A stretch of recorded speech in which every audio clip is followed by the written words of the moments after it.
One of the most exciting features that comes along with Unreal Engine 5 is the new Nanite system. This powerful system lets you have billions of triangles on screen at the same time. Everybody's excited, and I keep hearing things like, no more need for low poly, or import straight from ZBrush. But hold up! How are you supposed to UV and texture these super high poly meshes? And what if you want to convert an existing scene over to Unreal Engine 5, taking advantage of Nanite? Well, let's take a look.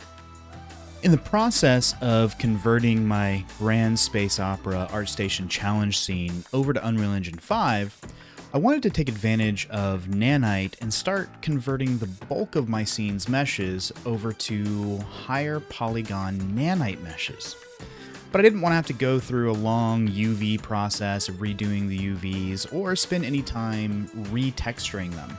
And I bet you don't want to do that either. So I'm going to show you the approach that I took to convert my meshes and the 3 key elements I figured out in the process.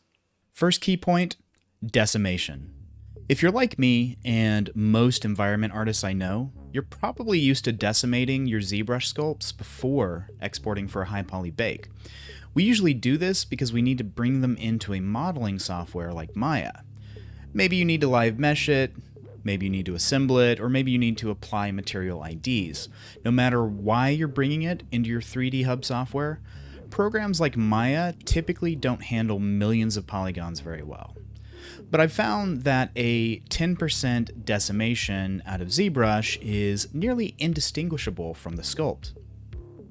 So for our meshes, we can decimate it down to a few 100,000 triangles and use this for both our high poly and our Nanite resolutions.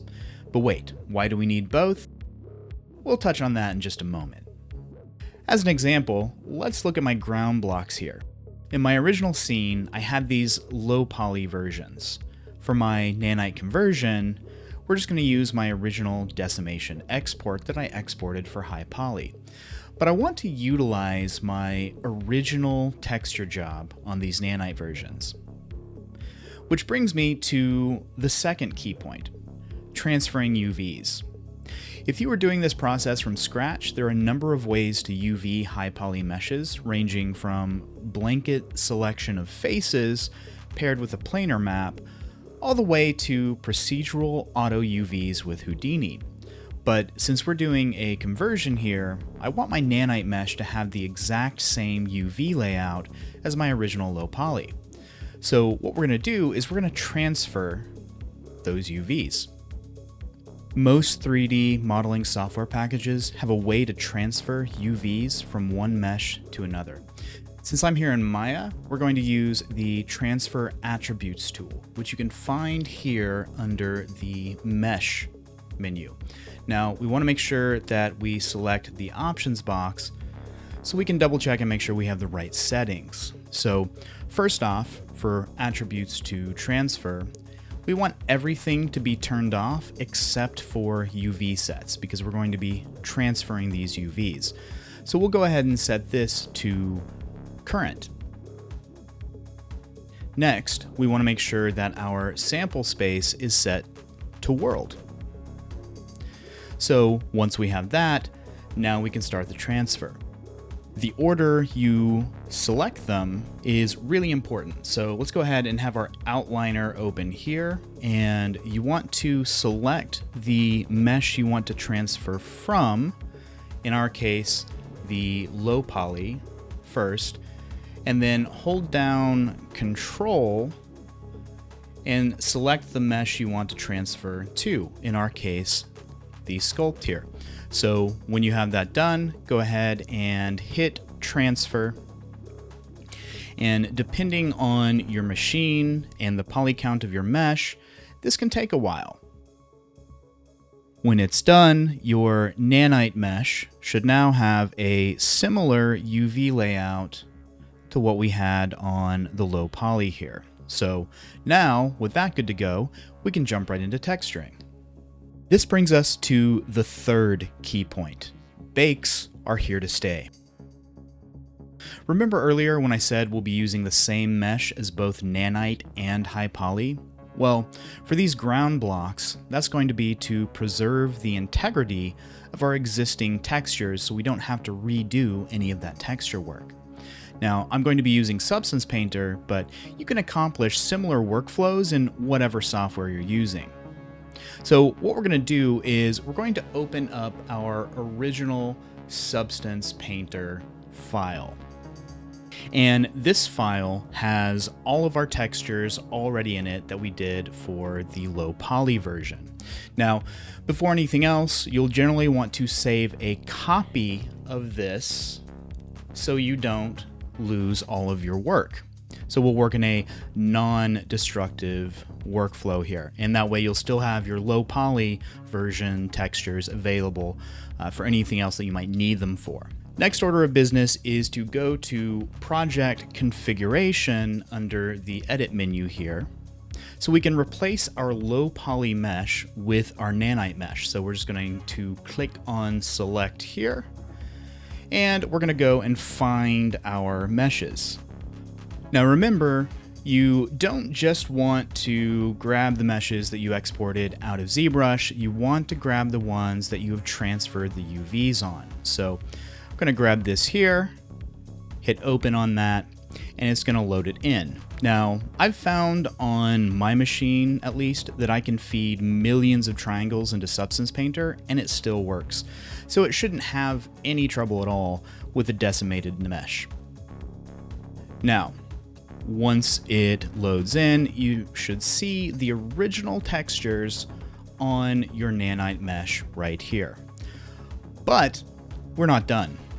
We need to actually rebake these so that our textures and all of our generators and everything that we've thrown on this are actually adhering to our new Nanite meshes. So we're going to go ahead and rebake everything. So we'll just come up to Edit, Bake Mesh Maps, and now we're going to redo this process. Generally, when you are trying to bake these, what I've found is you don't actually want to use low poly mesh as high poly mesh. Because when I tried it out, it gave me a lot of artifacts on almost every decimated mesh that I brought in. So what we're going to do is we're just going to leave our original high polys in here, which are those ZBrush exports, and then we can come down here and bake these. Now, one thing I found when baking with the decimated meshes is we do need to come down here to ambient occlusion and make sure that you change ignore back faces to always. Now, generally, you're probably going to want to bake these as an output size of 4096 for something like this, especially considering we'll be taking advantage of virtual textures once we get into Unreal. But all of this through here, we can come in and we can hit bake, and that's going to go through that process there. Now, this is also going to bake a normal map, which is going to be fine here.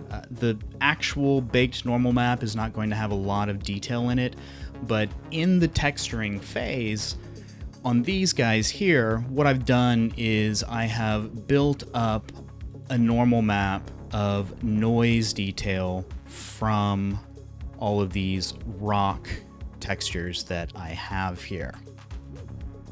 And all right, there we go. Our Nanite meshes with our original textures applied to them took no time at all. So let's go ahead and export these out. I like to export them to a new folder so I'm not overwriting my originals, since I am using those in an Unreal Engine 4 project. And then we'll just export, get them into Unreal. Now, I have moved these guys and packaged them up in a nice little package here where I can just export as one FBX and bring that in. So popping over here into Unreal, I can just drag this one FBX file in here. And now when you're importing one of these high polygon meshes that you want to use Nanite with, we're going to go ahead and check this build Nanite checkbox. And since we're using Lumen in a scene like this, we don't really need light maps. So we're going to turn off the generate light map UVs here. And then I like to have control over my own textures and materials, so I always turn material import method to do not create materials. But with all that set up, we can import all. And now, depending on the number of vertices in your mesh and how powerful your machine is, this can take a while. I did several tests with several different meshes that I brought in, and honestly, I found no difference in speed between building Nanite computations on a hard drive versus doing it on my solid state drive. So I think the build Nanite computations are happening on the CPU. It might have something to do with the GPU, but I really do think it is CPU bound. So this is another reason why it's good to go back to that first key point where we talked about using decimation. So instead of actually exporting one of those multi-million triangle meshes out of ZBrush, which you're going to have trouble UVing anyway, we can decimate it down, bring it in, and this process is going to be a lot faster. Now, I actually tried this on a mesh that I had, I think it was 3 million triangles on, and a decimated version of that was only 120,000.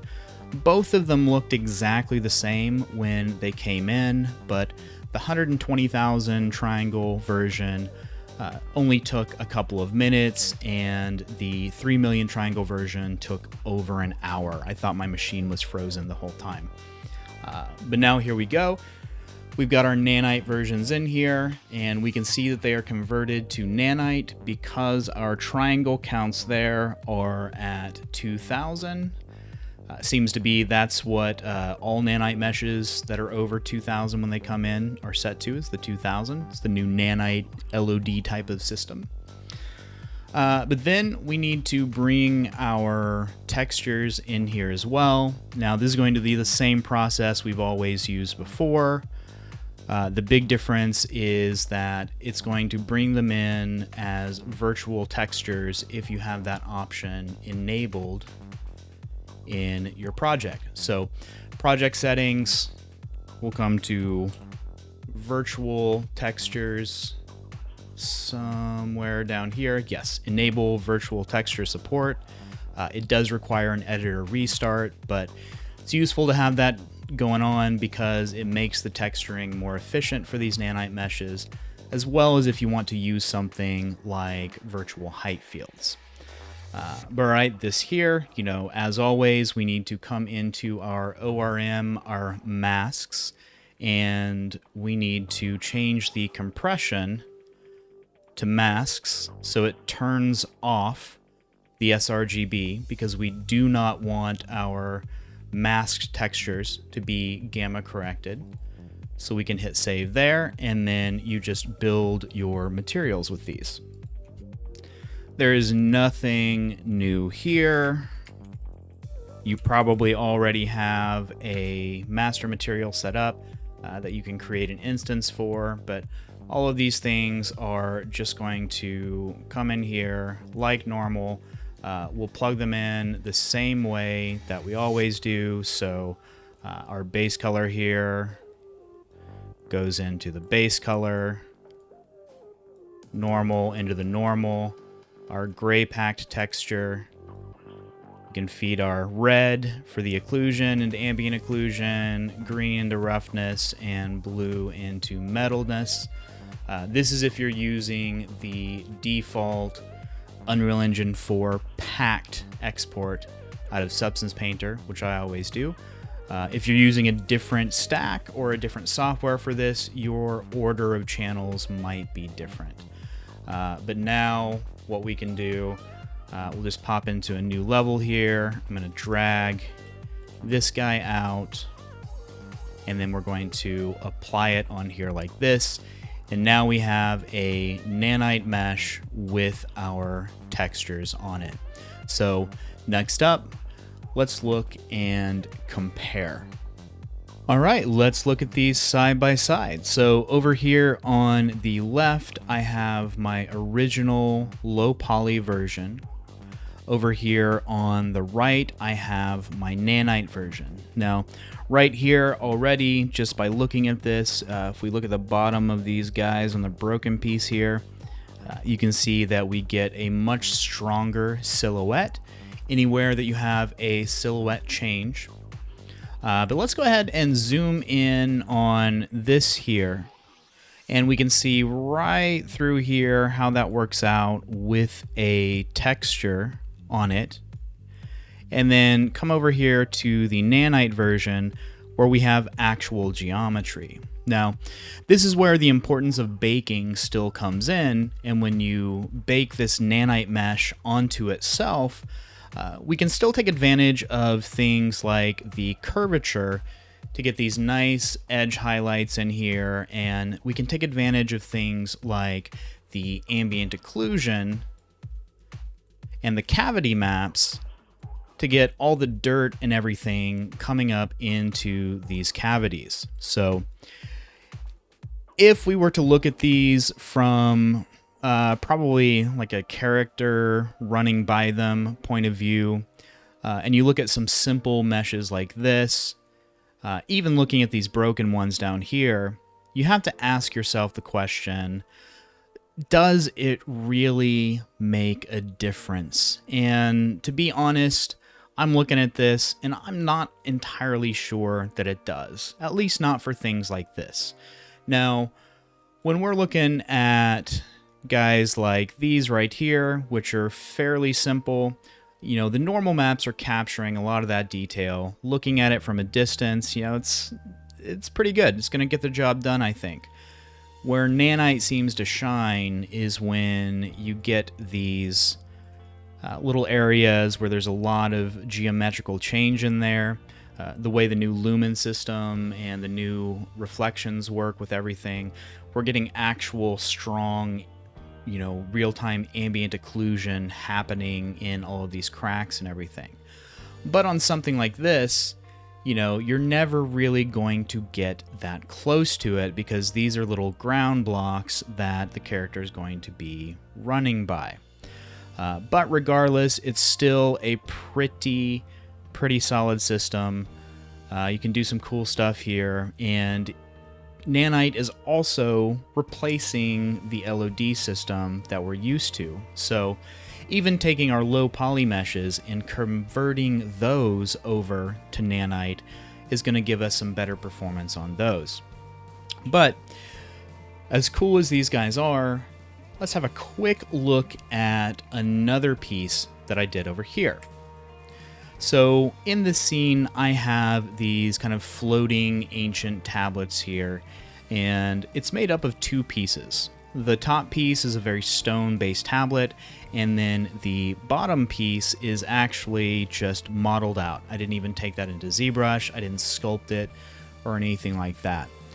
Since we started with looking at stone, we can identify this real quick. So we'll come over here to the low poly version. We'll look at especially where all of this damage is right here.